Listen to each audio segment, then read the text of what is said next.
मेरी शादी के बाद मेरी 4 बेटियां पैदा हुई।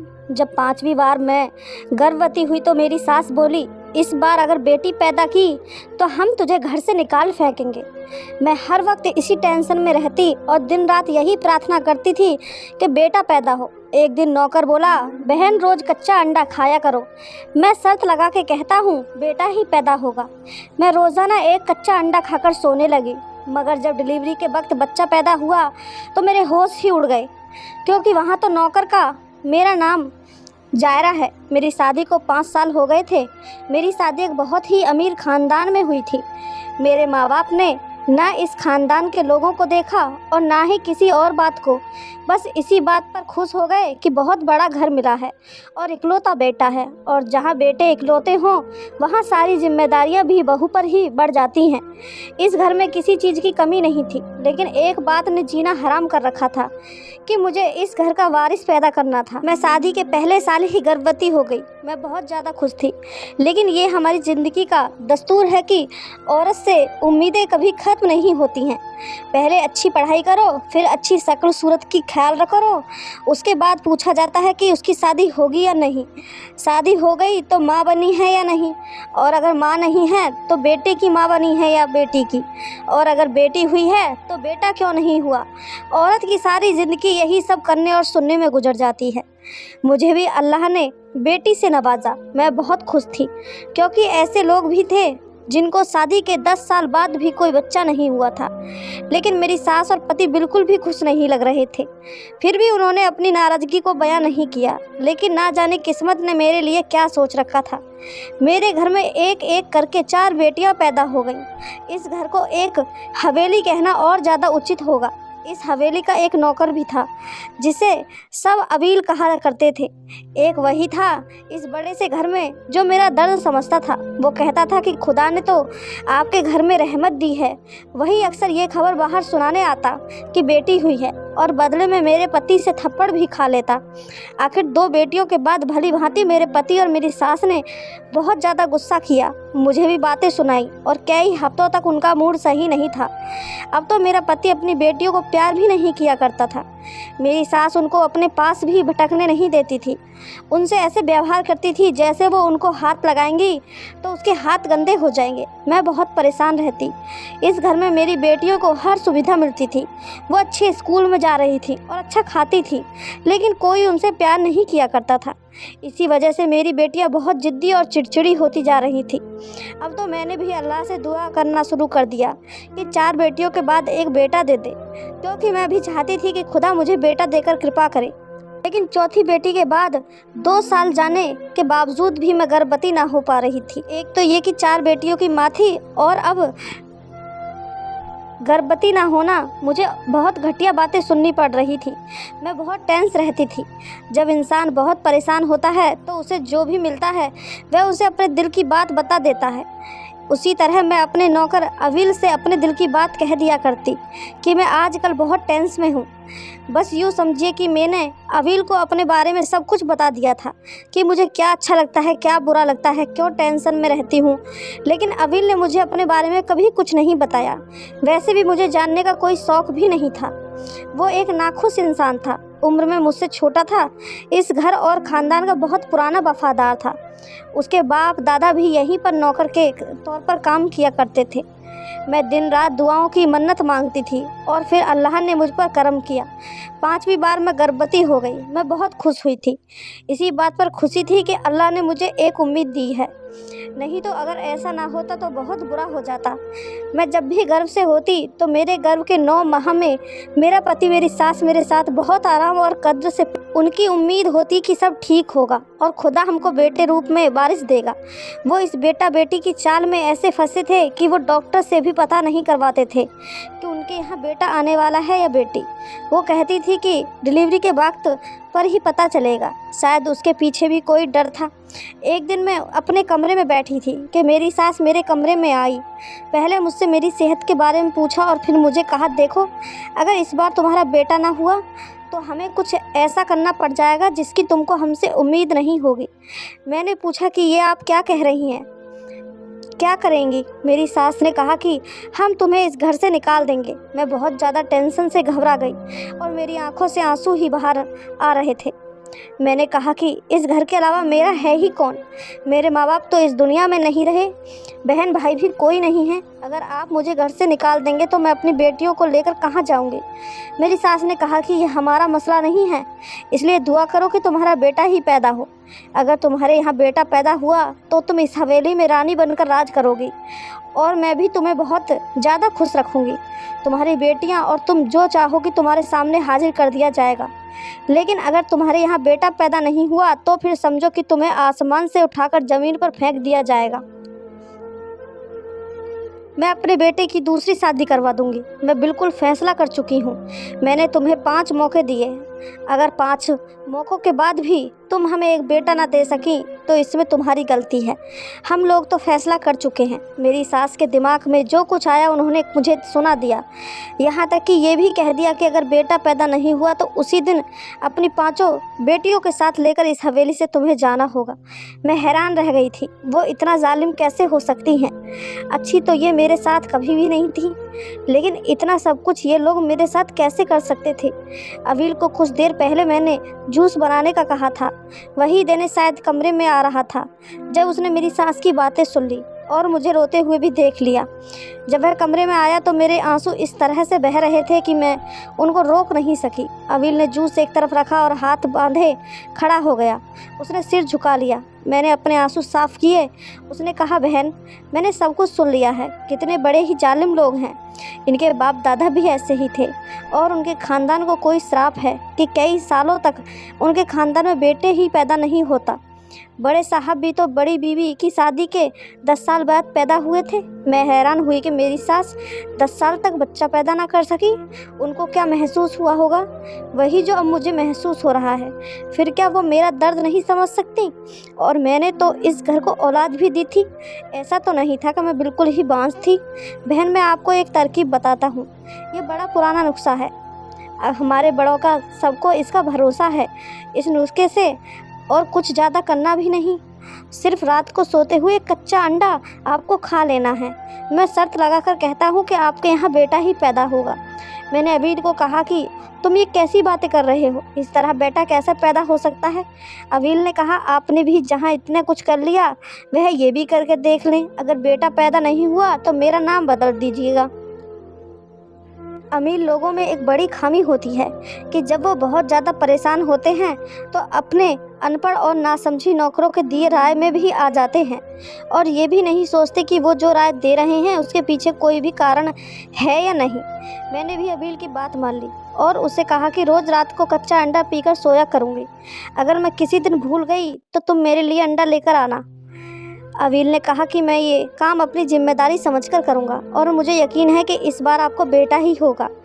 फिर आप इस हवेली पर राज करेंगी और आज या कल मुझे भी आपकी सेवा करके बहुत खुशी होगी। बहुत सालों बाद इस घर को कोई अच्छी मालकिन मिली। जैसे अवील ने कहा था, मैंने रोज़ रात को कच्चा अंडा पीना शुरू कर दिया। पहले तो मुझे बहुत अजीब लगा, लेकिन मुझे कोई परवाह नहीं थी।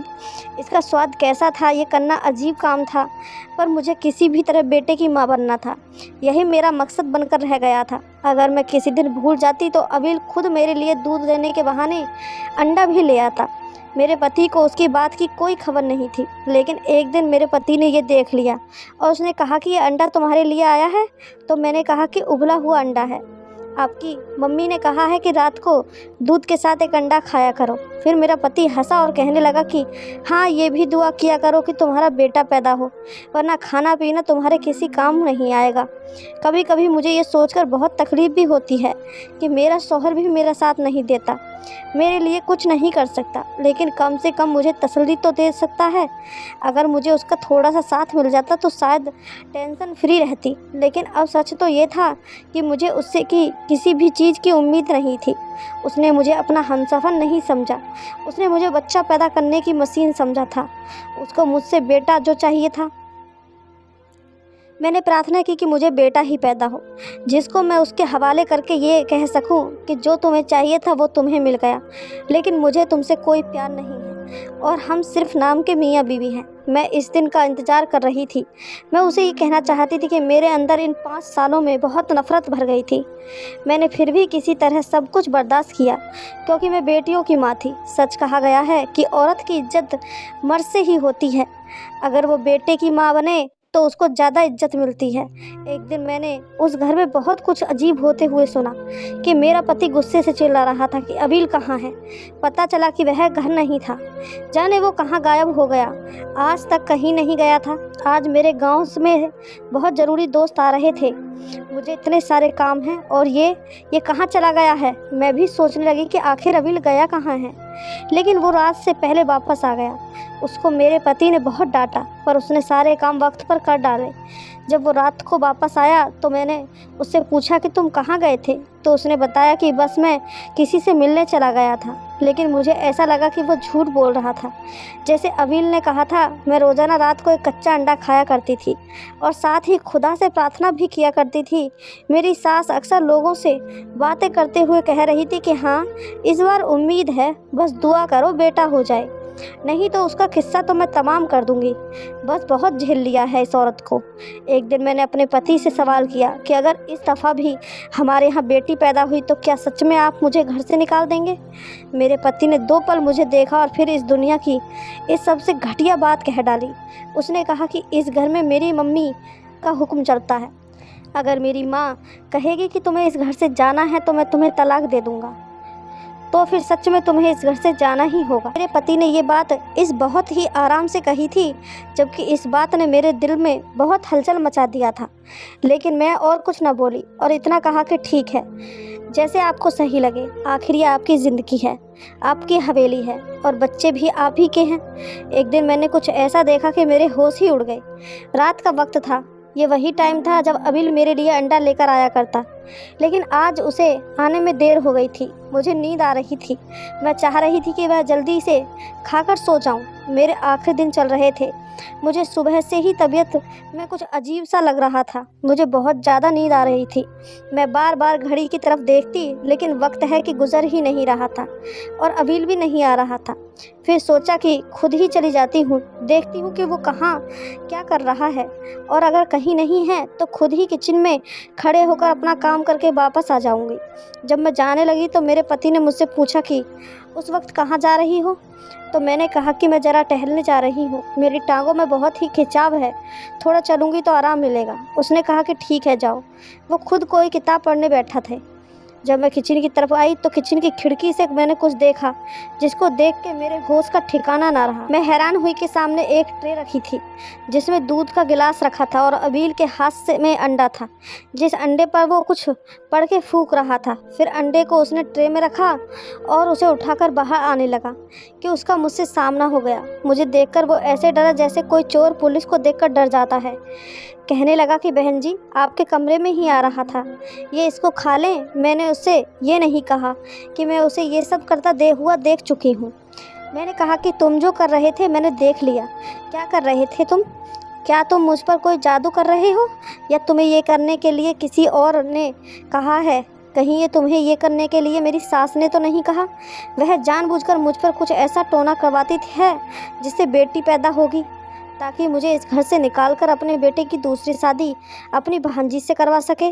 तुम तो खानदान के पुराने नौकर हो, तुम ज़रूर इन लोगों के साथ मिले हुए हो।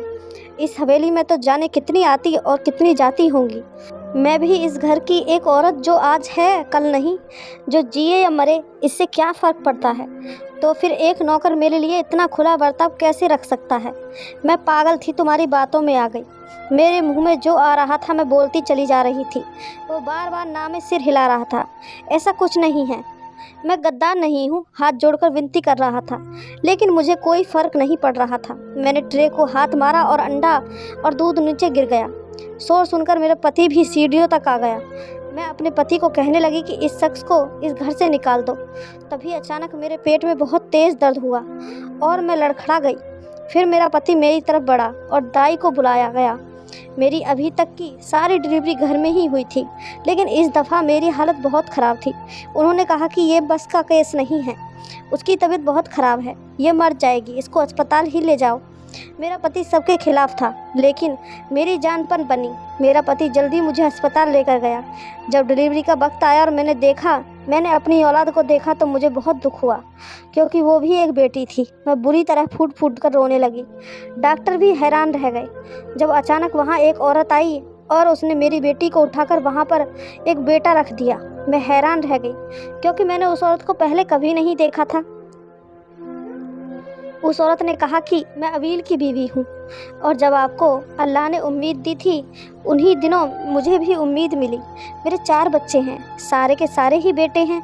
मुझे अल्लाह ने बेटी की उम्मीद थी, लेकिन खुदा ने मुझे फिर से बेटा दे दिया। लेकिन मुझे अवील ने सारी बात बताई और उसने कहा कि हमें ये बेटा बड़ी बहन को देना होगा। उसने सब कुछ प्लान किया था, वो सब कुछ जानता है। मैं पहले से ही तैयारी करके आई हूँ। ये बच्चा 2 दिन पहले ही पैदा हुआ है, इसलिए बिल्कुल भी पता नहीं चलेगा कि आपका बच्चा है या मेरा। उसने अपने बेटे को मेरी गोद में डाल दिया। मैं रोते हुए मुश्किल से हाथ जोड़े हुए थी। उसने मेरे हाथ पकड़कर नीचे कर दिए। उसने कहा कि आप हाथ नहीं जोड़ें। मैं तो रोए जा रही थी, लेकिन जब उसने मेरी बेटी को उठाया तो मेरे दिल बैठ सा गया। मैंने उससे कहा कि तुमने मुझे अपने बेटा देने की हिम्मत की है, लेकिन मेरी बेटी को मुझसे दूर ले जाओगी, मैं ये बर्दाश्त कैसे करूँगी। उसने कहा कि आप फिक्र ना करें, मैं उसको अपनी औलाद की तरह पालूंगी। वो मेरी बेटी को उठाकर उसी दरवाजे से निकल गई जहाँ से आई थी। मैंने डॉक्टर से भी बात कर ली, डॉक्टर को समझा दिया। डॉक्टर ने कहा आजकल ऐसे लोग इस दुनिया में नहीं होते। अगर इस तरह आपका घर बचता है तो मैं अपनी ज़ुबान बिल्कुल भी नहीं खोलूँगा। और मैं तो डॉक्टर हूँ, मैं रोज़ इस तरह के लोगों को देखती हूँ कि बेटियाँ पैदा होती हैं तो लोग बुरी तरह रोना शुरू कर देते हैं और मातम करना शुरू कर देते हैं। ऐसा बिल्कुल नहीं करना चाहिए। अवील ने अपना काम कर दिया। वो वाकई में एक वफादार नौकर था। मेरे पति और सास को जब पता चला कि मैंने बेटे को जन्म दिया है तो वो बहुत ज़्यादा खुश हुए। जैसे मेरी सास ने कहा था, मुझे मलिका की तरह ले जाया गया और मेरी हर बात मानी गई। और मेरा पति अपने बेटे को पाकर खुश था और मेरे बच्चों से भी बहुत प्यार करने लगा था।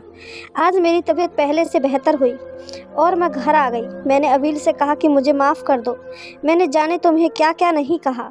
उसने कहा कि बहन कोई बात नहीं, मैं आपका हाल समझता हूँ। इस अंडे का इस बात से कोई ताल्लुक़ नहीं था, बस मैंने सोच लिया था कि मैं अपनी औलाद आपकी झोली में डाल दूँगा। लेकिन अगर मैं ये बात आपसे पहले करता तो ना जाने आप क्या सोचती। साथ ही मुझे ये भी उम्मीद थी कि अल्लाह आपको बेटा दे देगा। लेकिन जब हमें पता चला कि उसकी बेटी पैदा हुई है तो मैंने अपनी बीवी को फ़ौरन से भेजा। मैं शादीशुदा हूँ, लेकिन मैंने ये बात कभी किसी को नहीं बताई। आपकी बेटी हमारे घर में महफूज है और हमें 4 बेटों के बाद एक बेटी मिली है, तो जाहिर है कि वो हमारे घर की रानी बनकर रहेगी। आप फिक्र ना करें, आपसे मिलवाने के लिए ले आया करूँगा। मेरी सास और ससुर को जो चाहिए था वो मिल गया था। मैं इस घर की रानी तो थी, लेकिन मेरे तेवर बदल गए थे। मैं उनको अब जूते की नोक पर रख रही थी, उनकी हर बात का जवाब देती थी और वो भी चुप करके सुन लेते थे। फिर किस्मत ने बाजी पलटी और एक दिन मेरे साथ एक बहुत बड़ा हादसा हो गया। मेरी सास और पति गाड़ी में बैठकर कहीं जा रहे थे कि तभी उनकी कार का दुर्घटना हो गई और वे दोनों इस दुनिया में नहीं रहे। मुझे अपने पति के जाने का बहुत अफसोस हुआ। मैं कई महीनों तक उसका शोक मनाया करती। अब हवेली की मालकिन मैं थी, सारी हवेली मेरी हो चुकी थी। मैंने अवील और उसकी बीवी बच्चों को गांव से वापस बुला लिया और अपनी बेटी को अपनी आंखों के सामने बड़ा होते देखने के लिए उनको भी इस घर में रखने के लिए कहा। और धीरे धीरे हमने गांव की सारी ज़मीन और हवेली बेच दी। हमने शहर में जाकर घर बना लिया और शहर में जाकर मैंने सबको यही कहा कि अवील मेरा सगा भाई है। वक्त के बाद साथ साथ बच्चियाँ और अवील का बेटा जवान हो गया तो मैंने उसकी शादी अपनी 5वीं बेटी से करवा दी। इस तरह मुझे अपनी 5वीं बेटी भी वापस मिल गई। सारी दुनिया यही जानती है कि अवील मेरा भाई है। फ़र्ज़ तो उसने भाइयों से भी बढ़कर अदा किया। ना सिर्फ मेरी मदद करके बल्कि इन बच्चों की परवरिश करने में भी उसने हमारी बहुत मदद की है। अब हम सारे अवील के बच्चे और मेरे बच्चे आपस में एक दूसरे के साथ खुशी खुशी रहते हैं। हम सब बहुत खुश हैं। आपको मेरी ये कहानी कैसी लगी कमेंट करके हमें ज़रूर बताएं। कहानी अच्छी लगी हो तो चैनल को सब्सक्राइब, वीडियो को एक लाइक ज़रूर करें। धन्यवाद दोस्तों।